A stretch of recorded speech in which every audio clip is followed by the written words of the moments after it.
For Filipino artists. Binasa ko yung liner notes sa akin. Ang ganda na sinabi mo rito na. It is easy for us to forget that there was once a time when Filipino musicians struggled to have their voices. Did it happen?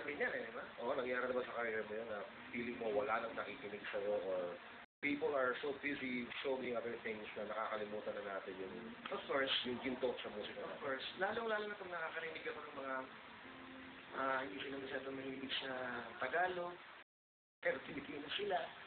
Yun naman, I think we should never forget the beauty of our language. Even so when it's expressed through music. You know, our language is so beautiful. Kay Tagalog, kay Cebuano, kay Ilonggo, Ilocano, our language, with its many dialects, is so beautiful. So yun, you performed around the world many times.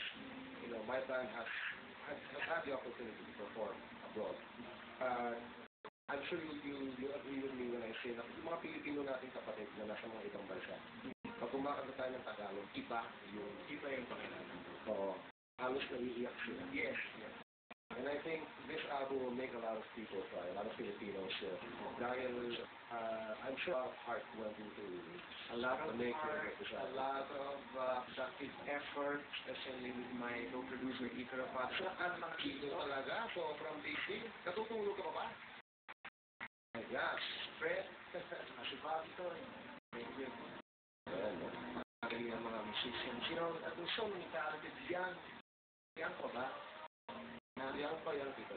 Young musicians today, you know, and maipagmamalaki na. And I'm happy that I'm working with a lot of younger people now.